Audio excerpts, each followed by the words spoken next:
Nos motiva este webinar hoy una situación muy contundente. Buenas tardes a todas, a todos. Que este tiempo de la Navidad lo aprovechen para cuidarse, para estar en familia, para que construyamos democracia, y la central seguirá construyendo herramientas esenciales para poder atender todas las pandemias que siguen el año entrante, porque aparte de la pandemia sanitaria, y ya lo hemos repetido tanto, la laboral se constituyó hoy en nuestra principal preocupación, y las condiciones de trabajo en que quedaron bastante deterioradas, pues también nos llama muchísimo el deber de enfrentar este reto. La Central Unitaria de Trabajadores CUT hoy cierra y despide el año, digamos, de atención laboral, para que en este tiempo reflexionemos y pensemos cuáles serían las mejores estrategias para que nuestra central, que es una herramienta social importante y que ha atendido toda esta pandemia con la fortaleza y la fuerza que hemos tenido en la unidad, tengamos desde ustedes, como siempre, y como siempre lo hemos hecho, unos buenos referentes de estrategias y tácticas para el año entrante, y para que pues sea un año mucho más contundente en la lucha y en la movilización. En segundo lugar, presento este tema es muy importante, el del salario mínimo, y no quisimos dejar cerrar este webinar sin antes contarle a la gente, y para que ustedes le cuenten a todos sus amigos, amigas, a toda la población que se encuentren, cómo este país ha fijado el salario mínimo, cómo desde hace más de 10 años las centrales que asisten a la mesa de concertación laboral y el salario no han podido ni han logrado arrancar del gobierno que este salga unificado, que no salga unilateralmente mediante decreto, pero ha sido muy complejo en estos últimos años. Primero porque los empleadores lo fijan y no vuelven a moverse de lo mínimo. En segundo lugar, porque todas las veces que han fijado el aumento salarial es para que el pueblo colombiano adquiera capacidad adquisitiva, de la cual hoy nos van a hablar Carlos Julio y Mario. Y en tercer lugar, porque cada año que se reúne la mesa de concertación laboral, y lo hemos dicho, es en un tiempo donde la gente está no solo en fiestas, sino que ya está muy cansada de mirar al fin y al cabo y toda la situación que los agobia a nivel económico. Y este año aún más, con pandemia y todo, toda la situación que nos agobia a nivel del desempleo. La Central Unitaria de Trabajadores y las otras centrales quisieron trazar o trazamos una estrategia de atender no solamente el salario mínimo con el $1.000.000 y 120 salarial, sino que además el gobierno le respondiera al país con una renta básica para que cada ciudadano pudiera tener una capacidad de gasto, una capacidad de acceso mínima, y no pasara tan tristemente como se pasó la pandemia en Colombia y como se viene pasando, porque aún no lo hemos terminado. Por eso el tema de hoy que nos convoca va a contar con expertos. Nuestro compañero Carlos Julio Díaz es experto, el director de la Escuela Nacional Sindical hoy. Es experto, precisamente él es economista y es experto en todos estos puntos que año tras año hemos puesto en la central. Nosotros hemos puesto el punto de la productividad, hemos puesto el punto de las condiciones familiares y de la canasta familiar como tal, el punto de los servicios públicos, en fin, los puntos esenciales para calcular un salario mínimo legal vigente en el país, sin que hasta ahora tengamos una escucha perfecta por parte del gobierno.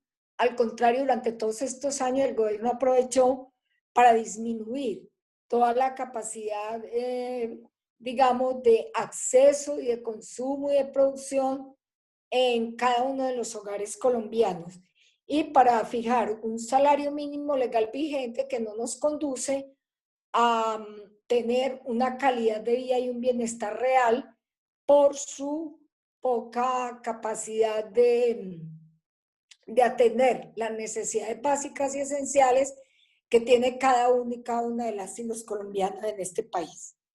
Entonces, Alice, Stephanie es quien nos presenta hoy el tema.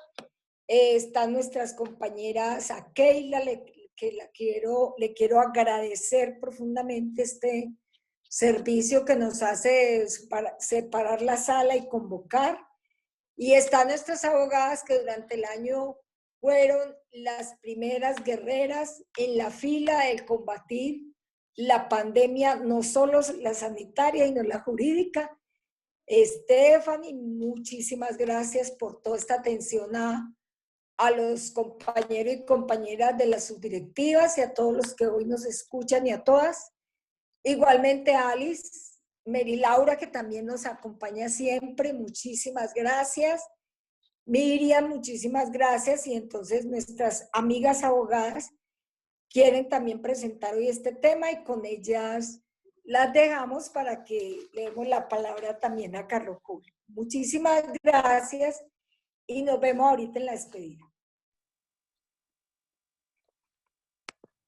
Gracias, Ligia y compañeras. Muy buenas tardes para todas y todos. Muy contenta de poder presidir esta introducción de nuestro último webinar jurídico del año. Esperamos de verdad, de corazón, con todo el equipo jurídico, que les haya gustado el espacio. Este es un espacio que, decía una vez Mary, nació antes de pandemia. Es decir, el webinar de los martes jurídicos del equipo jurídico fue revolucionario, un poco, digámoslo así, en ese sentido. Arrancamos nuestros martes jurídicos desde febrero, antes de que la pandemia iniciara, en una idea precisamente de que hay algunos temas jurídicos que están en constante discusión, en constante polémica e interrogante por parte de los compañeros y compañeras en las regiones, y aunque procuramos desplazarnos a seminarios regionales, pues no en todo momento se puede, y por eso surgió esta importante iniciativa con nuestra directora del departamento, Ligia, desde el mes de febrero, para poder brindar diferentes conocimientos e interactuar con ustedes en las regiones, con los sindicatos de nuestra central. Entonces esperamos que haya sido de su agrado, que cada día el espacio crezca más, que tengamos nuevos invitados y que para 2021 nuestro programa de martes de webinar jurídico llegue a más sitios del país para nuestros trabajadores y nuestras trabajadoras. Y bueno, con este preámbulo, contarles que hoy hemos querido hablar de un tema supremamente importante para todos los colombianos y colombianas. Recientemente escuchaba yo en Blue Radio una discusión sobre el tema del salario mínimo y decía despectivamente una de las panelistas que la posición que trazaban las centrales era la posición de una mínima parte de los trabajadores, porque solamente una mínima parte estaban afiliados. Y sí, es cierto, tenemos un gran reto con miras a aumentar la afiliación sindical, pero no por eso significa que nuestras posturas no representen a la gran mayoría de los trabajadores y las trabajadoras en el país. Y ese es el mensaje que hoy también queremos transmitir. Por eso, decir como parte de la introducción del día de hoy, que las tres centrales CUT, CGT, CTC, así como las centrales de pensionados CPC y CDP, pues han llegado a este acuerdo de la propuesta que se ha puesto sobre la mesa al gobierno nacional y a los empresarios colombianos, que ya nuestros invitados les contarán, pero es una propuesta que realmente pretende, como ya se ha explicado, ponerle algo de sustento y economía en el bolsillo a los colombianos.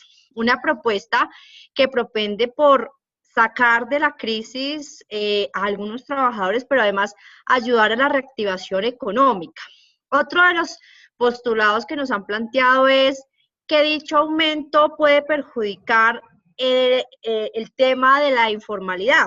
Es decir, nos han planteado que hoy lo que el país necesita es darle empleo a los que no tienen empleo, sacar a la gente que está en la informalidad de la informalidad, pero este no es un postulado de este año. Cada año, a lo largo de los años, nos dicen que el aumento es un bloqueo pues para que se pueda llevar a cabo la formalización de nuevos trabajadores, y año tras año hemos demostrado que a pesar de los bajos aumentos salariales que dan pues cada año no ha impactado en la formalización laboral.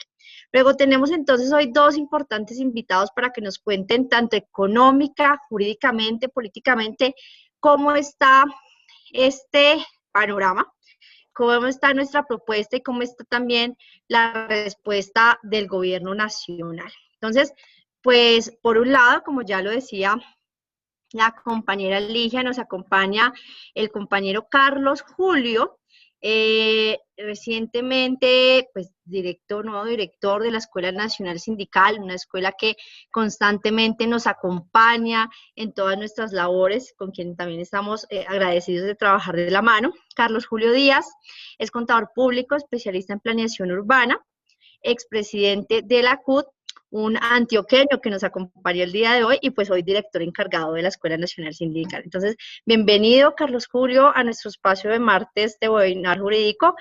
Adelante, tienes la palabra. Gracias, Stephanie. Un abrazo pues a todas y todos, a Ligia por la invitación.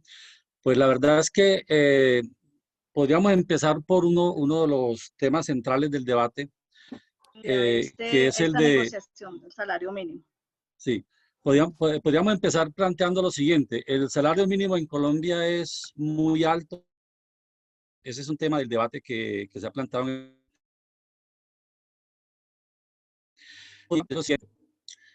si uno toma el salario mínimo que hay en Colombia, que hoy es de 890.359 pesos, y lo divide entre tres, con el DANE en Colombia, la familia promedio tiene 3,6 personas, es decir, hay familias de una, de dos, de cinco, pero si uno divide la población entre el número de familias, promedio de 3,6 personas por familia. Salario mínimo de 895.000 entre 3,6, eso te da 248.000 pesos por persona. Ahora, de acuerdo con Planeación Nacional, el umbral de pobreza en Colombia para el 2020, para este año, es de 12.000 pesos. Quiere decir que el mínimo está por debajo del umbral de pobreza.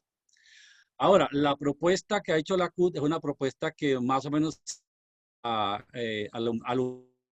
si uno multiplica 72.000 pesos por 4, que es lo que el DANE dice, si en Colombia hay alguien que gana menos de 272.000 pesos, se considera pobre. Si gana 272.000 o más, se considera no pobre. Entonces, yo pues no me imagino cómo vivir en Colombia una persona con 272.000 pesos. Me imagino vivir con eso, pero son los datos del gobierno y de Planeación Nacional.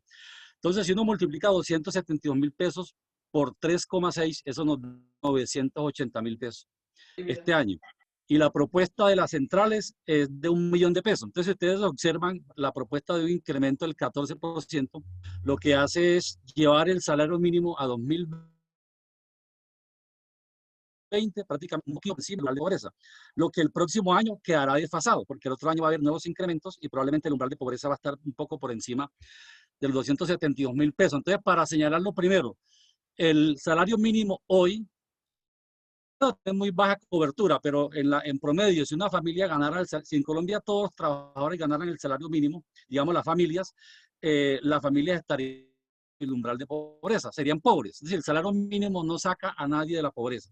Entonces, por esa razón, la propuesta del 14%, que aparentemente es exagerada, al umbral de pobreza. Eso es lo primero. Lo segundo es que en Colombia, en los últimos 10 años, la participación de los salarios en el ingreso nacional, en el valor agregado, ha caído del 40% más o menos al 33%. Es decir, de cada 100 pesos de riqueza que se crea en el país, 33 van a salarios y más o menos 54, 55 van al capital. Es decir, hay una distribución inequitativa de la riqueza. Por ejemplo, en Europa, en la OCDE, Colombia supuestamente es un país que hace parte de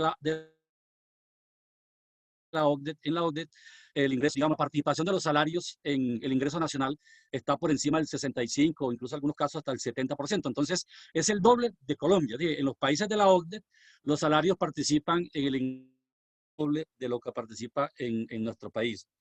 En tercer lugar, hay otro tema que me parece a mí otra mentira, y es el tema de la competitividad. Que este es un país que en la medida que tiene un salario mínimo muy alto, le quita competitividad al país. Así muy por encima, de 20 países de la región de América Latina, el salario mínimo en Colombia hoy es $255 más o menos por persona, perdón, sí, mensuales. Si uno compara con otros países, por ejemplo, Bolivia está en $309, Chile $445, Costa Rica $524, Ecuador $400, Guatemala $383, Honduras $279, Panamá $268, Paraguay $312, Perú $258, Uruguay $383. Si uno observa, Colombia está de la mitad de la tabla para abajo, es decir, no es de los países que tienen dólares el salario mínimo más alto. Entonces también eso incremento le quita al país competitividad. Yo diría que en términos generales, en un contexto, digamos, donde hay una contracción, digamos, de la demanda, producto del alto desempleo, del crecimiento de la pobreza, datos de ANIF hablan de que la pobreza en Colombia podría estar bordeando el 43%. Estamos hablando de más de 20 millones de trabajadores y con las políticas asistenciales podría bajar a 38%. Entonces tenemos casi el 40% de la población en cifras oficiales de pobreza.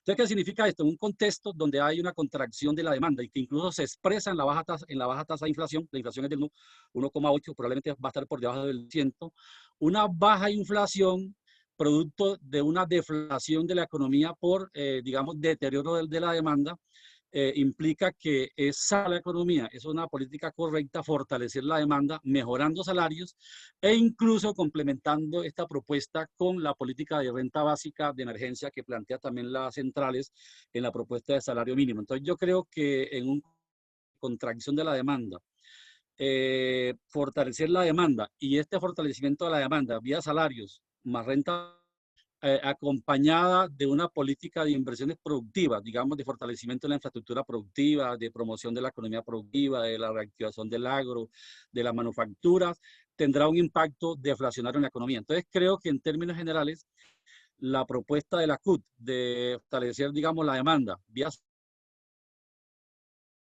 salarios, renta básica, fortalecer la promoción empresarial a través de fortalecer a las MIPYMES y el tema de derogar el decreto 274 que elimina la eficacia de la negociación del mínimo, creemos que es una apuesta, digamos, correcta. En la próxima intervención diría un complemento a la propuesta de la CUT y de las centrales obreras. Creo que hay una idea que yo tengo que debería complementarse a esta propuesta, pero en términos generales creo que con lo que he dicho he tratado de demostrar que el salario mínimo en Colombia no es bajo, pero no es alto, como lo plantean el gobierno. Incluso, otro argumento es que el salario mínimo está muy cerca del ingreso medio. Y el ingreso, si uno mira en Colombia los ingresos, en su mayoría, el 80% de los trabajadores está por debajo de 2.000. Entonces, no es un salario mínimo muy alto, sino un ingreso medio muy bajo. Entonces, en términos generales, creo que el primer argumento de que es un salario mínimo muy alto es totalmente una falacia. Entonces, yo dejaría ahí.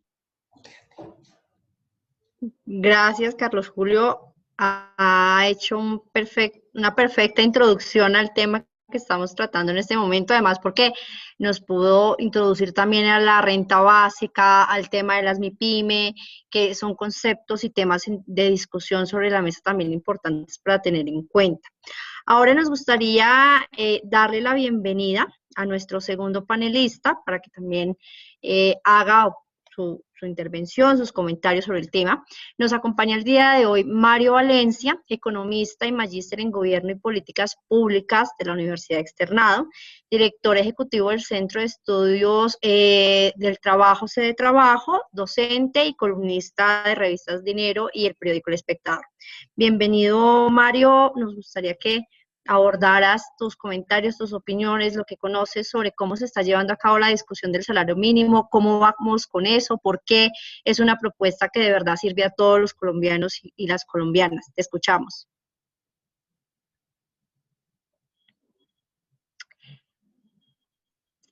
Me han comentado que ya estaba Mario por ahí. Sí, Mario, no tiene perdón, sonido. estaba hablando Okay. con él. Mario ya está. Ya te Hola, escuchamos. buenas tardes, Stephanie. Muchas gracias por la invitación. Hola, Ligia, y a todas las compañeras y compañeros de la CUT, muchas gracias. alcancé a escuchar pues también parte de la intervención de Carlos Julio. Bienvenido. Muchas gracias.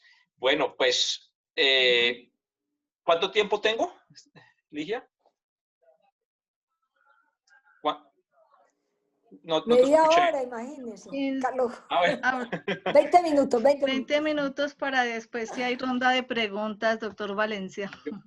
Gracias. Yo a las 2 tengo que retirarme a otra. Estamos cerrando año. Bueno, entonces empecemos para no perder más tiempo. Yo alcancé a escuchar parte de la intervención de Carlos Julio, entonces pues creo que no estoy de acuerdo y no voy a repetir las ideas porque además coincidimos. Yo creo que tanto el salario medio como el salario mínimo en Colombia son muy bajos y yo creo que aquí hay una discusión conceptual muy fuerte en Colombia sobre estos temas del salario, porque en primer lugar se pone el salario como un costo contable de las empresas. Y por supuesto que si uno está hablando con un contador, él le va a decir, claro, yo estoy registrando aquí todos los meses cuánto me cuesta pagar los salarios, pero además el salario tiene otra característica, que es la característica que tienen los países desarrollados, y es que el salario es la misma capacidad de consumo de los hogares. Los hogares consumen porque tienen dinero en el bolsillo, porque tienen una capacidad de ingreso, algo que en economía llamamos como el poder adquisitivo, el poder para comprar cosas.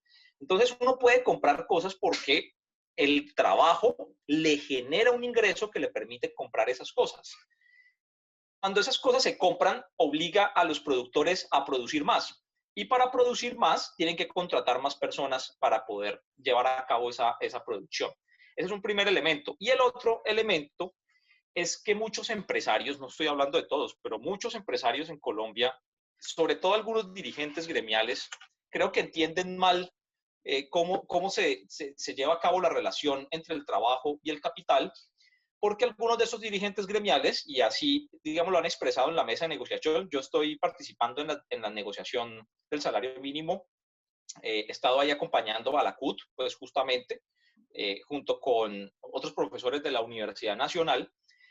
Y algunos dirigentes gremiales ven el trabajo es como una labor altruista de los empresarios, como que los empresarios generan trabajo porque se preocupan mucho por la gente y quieren mucho a la gente y son muy generosos. Y creo que yo he sido, pues, digamos, como muy enfático en la mesa de negociación en estos dos aspectos. Primero, que no puede ser analizado el salario como un costo contable. Y segundo, que ellos no están generando trabajo porque sean muy buenas personas.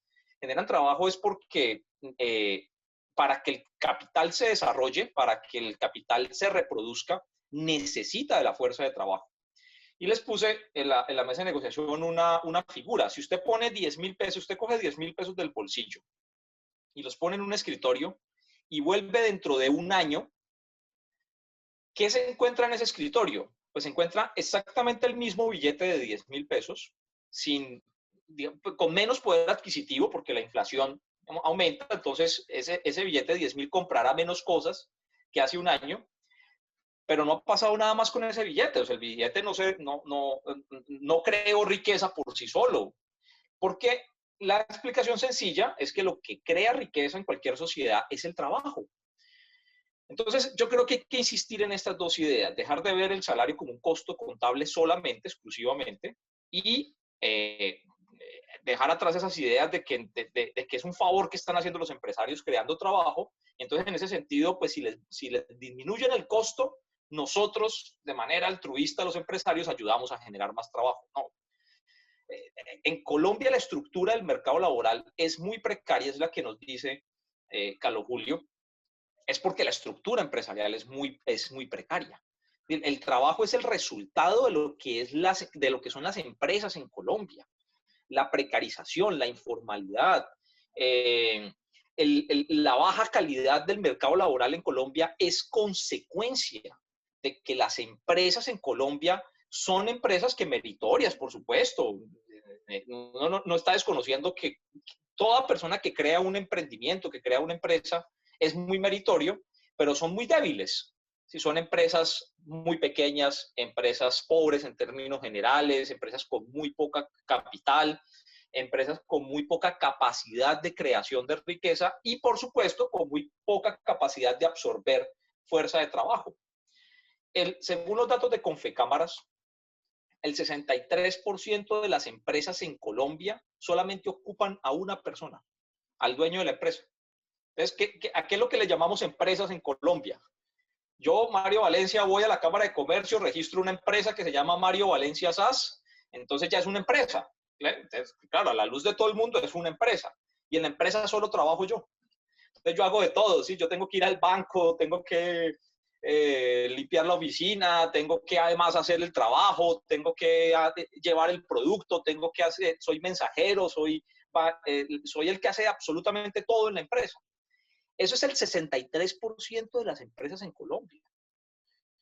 Entonces, imagínense que de 1.600.000 empresas que hay muy pocas empresas que son capaces de demandar fuerza de trabajo, de absorber a sus negocios fuerza de trabajo.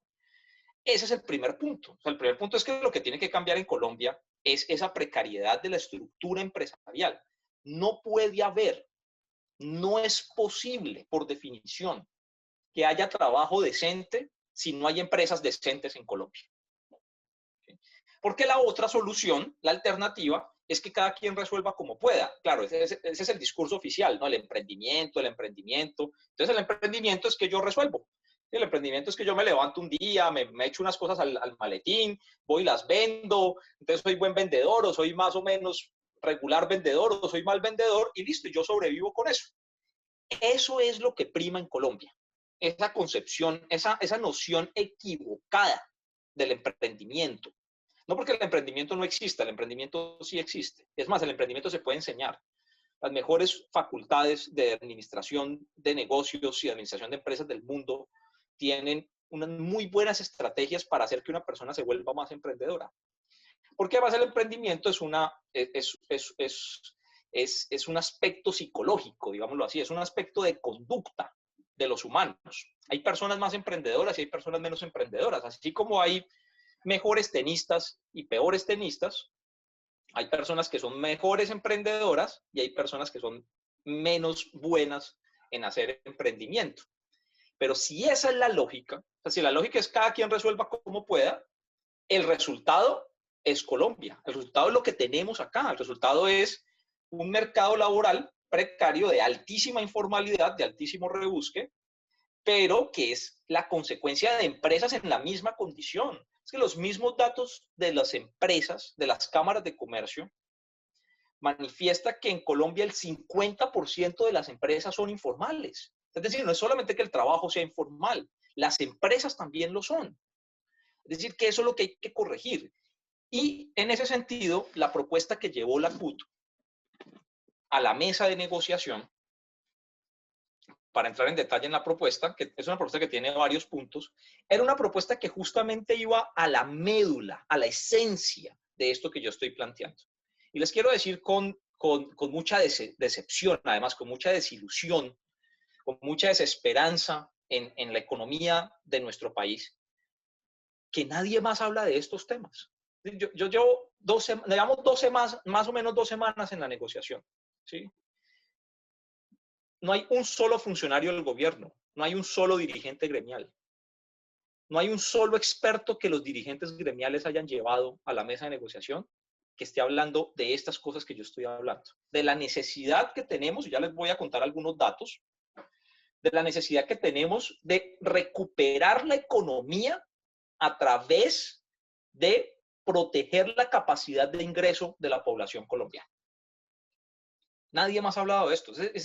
La CUT hizo este planteamiento y ya eso quedó allí, pues como que, bueno, queda registrado. Seguramente eso habrá alguna grabación de eso y ahí quedó. Y nadie más volvió a hablar de ese tema. Cosa que es muy decepcionante porque los procesos de recuperación de las economías en otros países, ahorita Carlos Julio está hablando de la Organización para la Cooperación y el Desarrollo Económico y yo coincido, ese es un referente para compararnos y ahora como hacemos parte del club, pues tenemos que compararnos con ellos. Y el referente de esos países es lo que están haciendo en materia de política económica para reactivar las economías, que es el primer punto. quiero abordar, pues ya digamos, para empezar a dar unos datos y unos análisis pues, sobre lo que estamos haciendo o lo que está haciendo la CUT en la mesa de negociación. Lo primero es que esta es una negociación atípica. Estamos negociando en medio de una crisis. Además, en una crisis que realmente es global. Yo creo que en muy pocas ocasiones uno puede decir realmente que una crisis es global. ¿Sí? Porque uno habla, digamos, de la crisis de 1929, eso fue en Estados Unidos y tuvo unos impactos pues, en otros países, pero bueno, pues aquí en Colombia nos dimos cuenta meses después que en Estados Unidos había alguna crisis. La Primera y la Segunda Guerra Mundial realmente no fueron mundiales, pues fueron crisis de países, fueron guerras de países europeos y ahí se metieron otras naciones y Japón y bueno, se metieron otros países, pero no fue mundial. Pero esta sí estamos hablando de una crisis que ha afectado a todos los países del planeta. No hay un solo país que diga, oiga, no sabe que yo sí, a mí no me metan en ese rollo que yo estoy en otro cuento. No, todos los países del mundo han sido afectados. Así que requiere medidas que quizás no hemos probado nunca, que es algo que desde el principio se ha insistido, hombre, no actúen, no sigan haciendo las mismas políticas económicas porque esta es una crisis diferente. ¿Cuál es la característica de esta crisis? Es que es una crisis que al mismo tiempo, simultáneamente, de un día para otro, obligó a que la economía del mundo se detuviera. Le dijo a la gente, quédese en la casa, no haga nada, no vaya a trabajar, no salga, no compre, no haga absolutamente nada, y a los productores no hagan nada. No vuelvan a las fábricas, no vuelvan al comercio, no vuelvan a los servicios, de un día para el otro. Entonces, pues claro, eso genera una caída brutal de la economía en el mundo. Colombia no fue la excepción, pero sí hay unas diferencias en las medidas en cuanto que hay unos países que vivieron esa caída, pero empezaron a recuperarse. ¿Sí? Ya están en un proceso de recuperación. Estados Unidos ya está creciendo en terreno positivo en el tercer trimestre. China desde el segundo trimestre del año empezó a crecer en terreno positivo. Así que uno tiene que aprender, digamos, qué fue lo que hicieron esos países que nosotros quizás no estamos haciendo. Porque aquí ha habido un proceso también de recuperación muy, muy lento, un proceso de recuperación muy lento. Yo les puedo decir que para octubre de este año se han recuperado el 52% de la ocupación que se destruyó en la pandemia. Es un ritmo lento porque la ocupación se destruyó en 2 meses, la mayor parte de la ocupación, y luego nos ha tomado más o menos unos 6 o 7 meses recuperar la mitad de lo que se perdió en 2 meses. Así que el ritmo de recuperación es lento. Pero además la recuperación ha ocurrido en sectores de muy poca remuneración del trabajo, de muy poca creación de riqueza y de muy alta informalidad. Y entonces una de las características, aquí quiero entrar un poquito rápidamente, pero entrar en detalle en un punto, y es que lo que estamos identificando como la situación más grave de ese proceso de recuperación de la ocupación en Colombia es primero que la mayor parte de la ocupación, el 51% de los nuevos ocupados en medio de la pandemia, son trabajadores por cuenta propia. Esto que les estaba diciendo al principio, ¿sí? Yo voy y resuelvo de alguna forma y bueno. Y la segunda situación es que se está generando una brecha de desigualdad entre la ocupación de las mujeres y los hombres muy, muy alta. Muy grave esa situación. Porque más o menos lo que ocurrió fue que en marzo, abril nos obligaron a todos a quedarnos en la casa, todos, hombres y mujeres. En junio, entre mayo y junio, comienzan a salir las personas a trabajar, a buscar trabajo, no a trabajar, a buscar trabajo. Y ya para julio, agosto, no, en agosto, septiembre y octubre ya teníamos identificado que quienes salieron a buscar trabajo fueron los hombres y las mujeres se vieron obligadas a quedarse en la casa en actividades del hogar, en oficios del hogar. No pudieron volver a salir al trabajo. Se nos confinaron a todos, entonces claro, pues ahí estábamos todos digamos, en el mismo costal, pero después la desigualdad se da es porque las mujeres no pueden salir de la casa, se vieron obligadas a quedarse en actividades del hogar y los hombres sí salen y encuentran trabajo, tanto que en octubre la tasa de desempleo de los hombres ya estaba en el nivel de enero de 2020, o sea, ya había recuperado el nivel de antes de la pandemia, y el de las mujeres seguía siendo el doble de la tasa de desempleo de los hombres. Esas dos situaciones son muy complicadas porque lo que expresan eso, primero que es que la economía o la sociedad colombiana avanza hacia una desigualdad más profunda de la que ya teníamos, ¿sí? En la que pues, más mujeres se van a tener que ver obligadas a quedarse en los hogares, en oficios del hogar, y eso ha generado pues, una serie de consecuencias no solamente económicas, sino sociales, incluso pues, de violencia también. Eso por un lado. Y lo otro es que la recuperación que se está dando no es una recuperación que le vaya a servir mucho a la economía colombiana. Es decir, nos va a tomar muchos meses recuperar el nivel que teníamos antes de 2019, que no era un nivel tampoco tan bueno. Es decir, era un nivel de tasas de desempleo crecientes, era un nivel de destrucción de ocupación, era un nivel de crecimiento bajo. Entonces, pues tampoco era que cuando dicen vamos a volver al nivel de 2019, pues tampoco es que fuera la gran maravilla. Entonces vamos a quedar peor. Es decir, la situación económica del país y social va a ser peor que la que teníamos antes de 2019 y la velocidad de la recuperación va a ser muy lenta.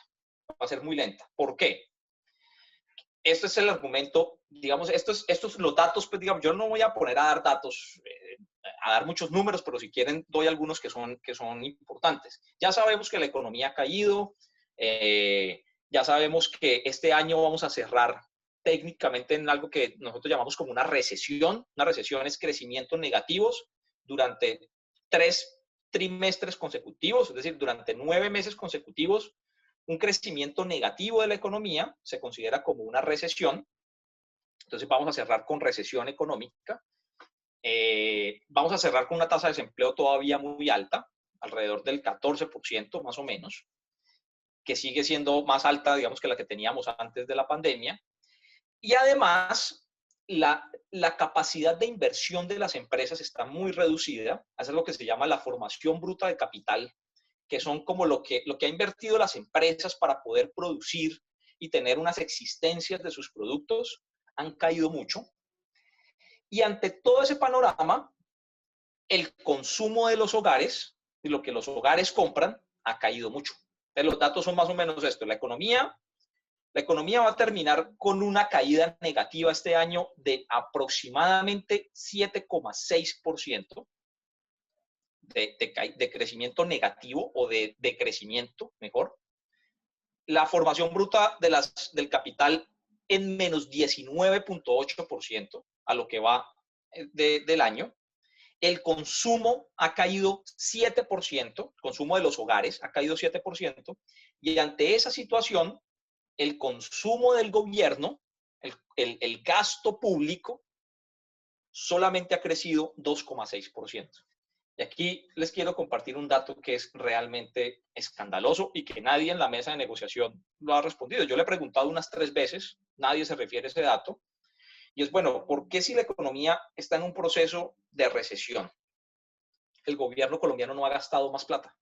¿Qué es lo más lógico que deberían hacer? Pues quiero decir que nadie ha respondido esta pregunta, pero el gobierno en 2020, en medio de la peor crisis económica de la que tengamos algún registro estadístico, porque no teníamos estadísticas de una crisis más profunda que esta, en medio de esa crisis, el gobierno ha gastado menos para el tercer trimestre, hasta el tercer trimestre de 2020 ha gastado menos que lo que había gastado hasta ese mismo periodo en 2019 y en 2018.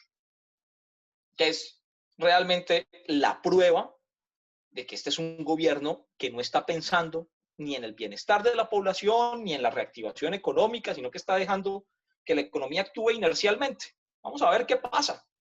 Y están sentados ahí esperando a que el precio del petróleo suba y, bueno, esperando a ver que algo va a pasar, seguramente. ¿Cómo es posible que en medio de esa situación el gobierno gaste menos que lo que gastó el año pasado, que no había, digamos, no había crisis, o hace 2 años que no había crisis? Es impresionante. ¿Por qué el gobierno tiene que gastar? El gobierno tiene que gastar porque yo ya les conté cuáles eran las características de la crisis. Las características de la crisis es que pues, las empresas se quedaron sentadas, los trabajadores se quedaron sentados, y después para volver otra vez Por eso se llama reactivación. Reactivación es que usted tiene que volver a funcionar, tiene que poner a funcionar nuevamente todo el aparato de la economía, toda la economía en su conjunto. ¿Cómo lo hace? Tiene que hacerlo a través de un estímulo, a través de una intervención masiva de recursos públicos que permitan que el aparato vuelva otra vez a coger forma y vuelva otra vez a funcionar. Digamos así en principio funcione igual que como funcionaba antes, ¿sí? Lo lógico es que uno aproveche estas crisis para hacer reformas institucionales, para corregir lo que ya funcionaba mal, pero aquí pues, ni soñemos con que eso va a pasar.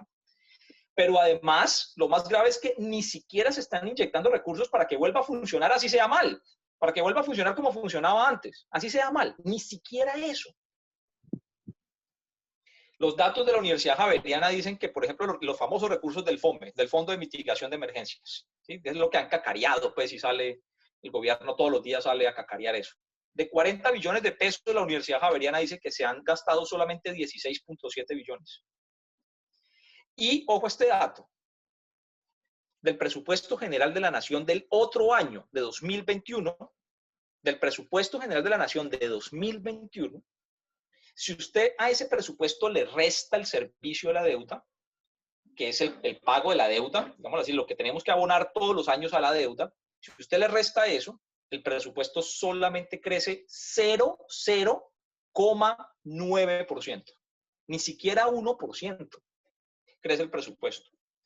Y la pregunta que hemos hecho en la mesa de negociación es, ¿qué es lo que ustedes están pensando, gobierno, de cómo se va a dar la reactivación si ustedes ni gastan, ni ayudan a las empresas con subsidios, ni ayudan a los trabajadores? Entonces, ¿cómo se va a dar la reactivación? Porque ya está aprobado, con los datos del DANE, está certificado, está aprobado que, estaba un eco por ahí, está aprobado que los hogares colombianos sí perdieron capacidad de compra, sí perdieron capacidad de gastar. No solamente por los datos del PIB, sino que les voy a hacer un cálculo que nosotros hicimos en ese trabajo que llegamos a la mesa. Y coincide con unos datos que ha dado el DANE, que dio el dato en la mesa de negociación. Nosotros estimamos que cada persona que antes de la emergencia sanitaria que se ganaba un salario mínimo, esa persona perdió alrededor de 106.000 pesos mensuales durante 10 meses en la pandemia, en el año 2020. 106.000 pesos mensuales, 106.000 pesos mensuales durante 10 meses, en promedio. ¿Ustedes saben cuánto es esa pérdida? 12,2%. Y la CUT estaba pidiendo 13,9%, ¿sí? Pero la CUT estaba pidiendo 13,9%, pero partiendo de esta base. Y es que ya se habían perdido este año, se perdieron 12,2%. Lo lógico es que si usted quiere que se reactive la economía, el próximo año por lo menos recupere ese 12,2%. Ese 12,2%. Que fue lo que ya se perdió. Digamos, si usted quiere volver, bueno, vamos a empezar otra vez desde 2019. Bueno, entonces, compénseme lo que perdí en 2020. ¿Cómo se tenía que compensar esto? Es obvio, y la CUT lo entendió, que si usted va y le dice al jefe, en medio del apocalipsis, usted va y le dice al jefe, oiga, súbame el 15% de salario, pues lo manda el carajo, le dicen, usted está completamente chiflado, o sea, a duras penas existimos, se han destruido 3.6 millones de puestos de trabajo y usted me está diciendo que le suba el 15% de salario, está completamente loco. Entonces, ¿quién lo debería hacer? ¿Quién debe recuperar el poder adquisitivo de los hogares colombianos? El Estado, con gasto público. ¿Cómo se obtiene ese gasto público? Bueno, endeúdese, traiga reservas internacionales. Hay muchos mecanismos. Yo no voy a entrar en esos detalles, pues, pero hay muchos mecanismos en que el Estado lo pudiera hacer. Y más, de hecho, lo hemos propuesto. Llevamos 9 meses proponiendo qué es lo que tiene que hacer el Estado para recoger más dinero, para poder inyectarle más dinero a la economía. Y ante esta situación, la respuesta de los empresarios es, vamos a subir 2%. Y el gobierno se queda callado, el gobierno no dice nada. A mí realmente no me sorprende la propuesta de los empresarios, les quiero decir con toda honestidad, pues por la lógica con la que ellos piensan. Eso que les estoy diciendo, eso es un costo contable, les estamos haciendo un favor. De hecho, lo dijeron en la mesa. Yo tengo por aquí anotadas cosas que dijeron de decir, no, es que estamos más preocupados es por los empleos que se perdieron. Vamos a recuperar los empleos que se perdieron. Yo, bueno, sí, pero los que todavía están trabajando también necesitan comer, también necesitan recuperar su poder adquisitivo. Es decir, hay que ayudar a toda la economía en su conjunto. Y esto lo tiene que hacer el Estado. Bueno, ningún empresario defendió la idea del subsidio a la nómina. Ninguno. Es decir, es como, no, nosotros subimos el 2 y bueno, y que el gobierno haga lo que tenga que hacer y nosotros haremos lo que tengamos que hacer y miren a ver cómo resolvemos la situación. Pues a este ritmo de crecimiento, este ya es el último dato que doy, a este ritmo, si el incremento del salario mínimo en 2021 fuera del 2%, también hicimos los estimativos, a Colombia le tomaría 6 años recuperar lo que perdió en poder adquisitivo en 2020. Es decir, que la reactivación, ¿cómo puede haber reactivación si usted no hace que los hogares vuelvan a recuperar su capacidad de consumo? No, pues entonces no hay recuperación, por definición. Si usted no hace que los hogares vuelvan a tener otra vez dinero en el bolsillo para que vayan y consuman y el consumo genere más producción, pues no hay reactivación. Entonces, ¿cuánto nos va a tomar? 6 años. A ese ritmo de crecimiento de 2% nos tomaría 6 años volver a la economía de 2019. Entonces uno puede hablar fácilmente en el caso colombiano, y eso contando con que el ritmo de recuperación siga, digamos, una tendencia positiva, pero si la situación sanitaria se complica como se está complicando, yo estoy en Cali en estos momentos, y esto acá esto es el fin del mundo. Entonces, mañana volvemos otra vez a pico y cédula en Cali. Ya hay toque de queda y ley seca por las noches. Es decir, sí, esto va a agravar la economía otra vez en 2021, por supuesto. Entonces, si no se toman otro tipo de medidas, que es lo que la CUT ha expresado, ya con eso cierro, no va a haber recuperación. Yo creo que de manera muy sensata la CUT expresó esto, y es, hombre, nosotros entendemos la situación, entendemos la crisis empresarial, entendemos la crisis de los trabajadores, que están ligadas, o sea, la crisis empresarial está relacionada con la crisis de los trabajadores, pero es el gobierno el que tiene que tomar medidas. Y ahí va la discusión. Pues yo ya, pues digamos, yo participo hasta ahí, ¿no? Yo ya las discusiones internas que tienen los presidentes de las centrales con los presidentes de los gremios, pues yo ya no participo, pero les quiero decir que pues, si el gobierno no hace más, si el gobierno no inyecta más recursos, no va a ser posible una reactivación y la situación social del país me temo que sí va a empeorar. Es decir, las condiciones de pobreza y de desigualdad en Colombia para 2021, 2022 y hasta que pueda haber alguna reactivación real, sí van a ser muy difíciles. Yo dejaría hasta ahí. Pues. Stephanie, como yo también... Sí, justo te iba a decir, Carlos, que adelante. Sí, a veces, es lo siguiente, para complementar algo de lo que estaba diciendo, lo que ha dicho también el compañero Mario Valencia, es lo siguiente. Uno de las variables que hace parte de este debate es el tema de la productividad. Más allá de entrarme a discutir un poco, pues porque eso de la productividad también es otro debate pues que hay que profundizar y sobre eso se ha planteado desde la perspectiva de los trabajadores y sus asesores en la mesa, de que es un enfoque totalmente equivocado, el de la productividad de los factores. Y debe ser un enfoque más de la productividad del trabajo. Pero más allá de si eso es negativo o positivo, pues la idea es que un poco los estudios que se han hecho por otros economistas independientes dice que es positiva la productividad laboral. Pero hay dos conceptos en la economía que están relacionados y que son importantes complementarlos. Uno es el de productividad, que maneja el gobierno. Es decir, la productividad ayuda a que un país sea más competitivo.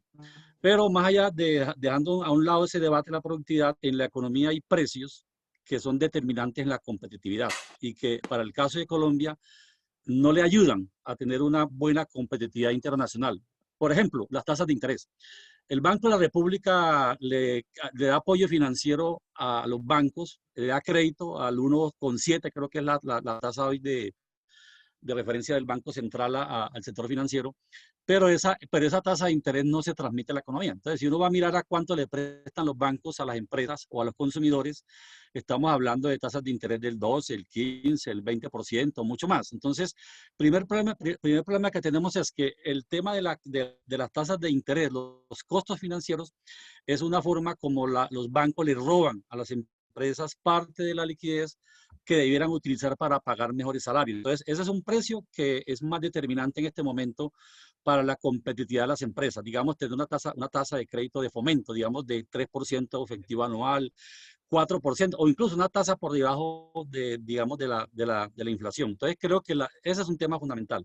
Lo otro, lo han dicho los pequeños empresarios. En Colombia tenemos el kilovatio hora de energía más alto que en Estados Unidos. Es decir, aquí es como, en estos días hablaba con alguien de Acopia y Cundinamarca y daba una comparación abismal. Es decir, un kilovatio hora de energía en Estados Unidos, Europa incluso alguna vez le escuchaba a la Acopia aquí en Medellín, de que el costo de la energía en Colombia era 4 veces el promedio internacional. Entonces, si usted va a fabricar zapatos en Colombia, usa energía. Y si va a utilizar, aquí hay empresas que pagan más por energía que por salarios. Entonces, el tema es que también hay un problema de empresas, digamos, competitividad. A eso súmele el tema de la gasolina. El costo de la gasolina influye en el costo del transporte.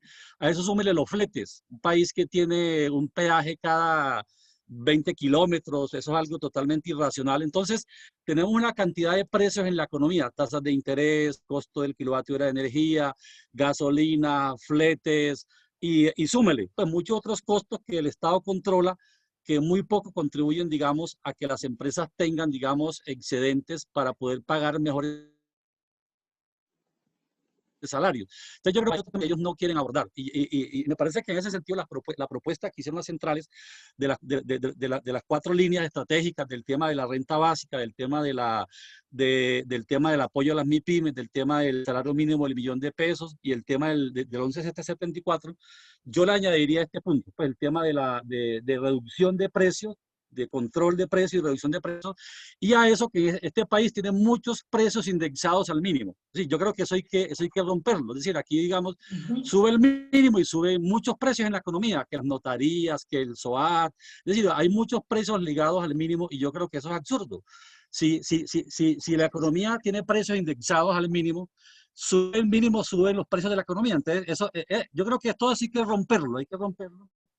Y sobre esa base, que en la medida que tengamos un incremento que pueda ser del 2, del 5, del 10, sea un incremento real y no que ese incremento se pierda a los 3 o 4 meses avasallado por los precios que el mismo Estado controla, la canasta educativa y muchos otros precios que conocemos. Entonces yo quería comentar que el tema, digamos, de la productividad está ligado a la competitividad, pero más allá de entrarnos a debatirlo de la productividad, creo que hay precios en la economía que hay que congelar, hay que reducir, hay que someter, digamos, a una política de contracción, de crecimiento, para que las empresas tengan posibilidades de pagar mejores salarios, de reinvertir en su producción y mejorar, digamos, los procesos, digamos, tecnológicos y generar de pronto mayor riqueza a través de un crédito mucho más de fomento y no un crédito de usura como lo que tenemos. Es decir, la política crediticia debe ser una política que fomente el desarrollo. Necesitamos crédito de fomento,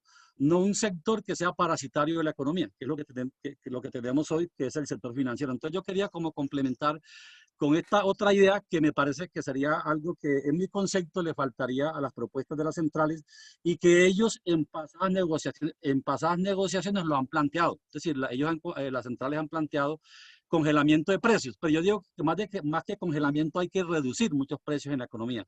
Hay que desligar precios de la economía del mínimo. Entonces yo creo que ese es un tema que hay que plantearlo también a efectos de que tengamos incrementos del salario que realmente mejoren capacidad de compra y que no sean incrementos nominales. Quería como dejar eso y les agradezco mucho la invitación y un saludo a Mario pues, y a todos los que están escuchándonos. Muchas gracias, Ligia. Muchas gracias, Carlos Julio. Gracias a ustedes, Carlos Julio y Mario, para... Muchas gracias y Mario. Muy bien. Gracias. Feliz tarde, feliz Navidad y feliz año. Feliz tarde a ustedes. Chao. pena. Chao. Gracias. Chao, Antes de que nuestros Muchas invitados se gracias. vayan, para dejarlos con el cierre de nuestra directora, solo comentar rápidamente dos ideas que podemos Listo. recoger de lo que nuestros panelistas, Carlos Julio, perdón, y Mario nos comentan el día de hoy. Dos ideas rápidas. Hoy una persona con un ingreso mensual del salario mínimo puede comprar casi un 28% más de lo que podía hace 20 años. Por eso, como han señalado nuestros invitados, la recuperación del poder adquisitivo, la capacidad de consumo, el control de precios, que también nos habla Carlos, resultan temas fundamentales que debería empujar el gobierno nacional junto con el tema del gasto público, contrario al bajo gasto público que han hecho, y pues no se propone esto en la mesa, sino que por el contrario se opone y se obstaculiza. Y también con el tema de los empleadores, pues se ha dicho un apoyo o subsidio a las nóminas y tampoco, digamos, se ha podido avanzar en propuestas de este tipo.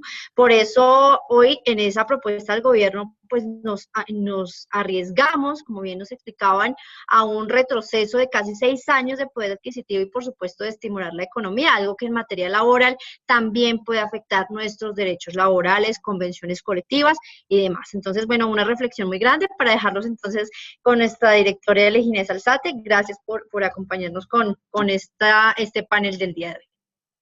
Muchas Adelante, Ligia. felicitaciones, Stephanie, por este webinar.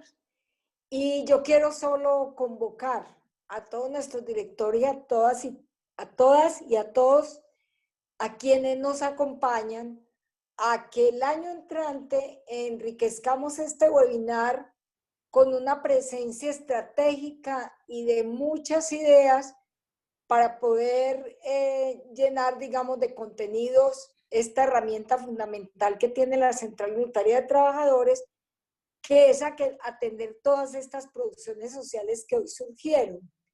Y nuevamente decirles que, como decían los expositores, en Colombia el salario mínimo lleva más de 10 años sin que la participación de las y los trabajadores sea tenida en cuenta, lo que quiere decir que es un reto más para luchar por todas las condiciones que tiene este país. Por eso debe volverse una necesidad fundamental y esencial la lucha por la renta básica. Eso debe ser fundamental. Este país no nos ha dado nada.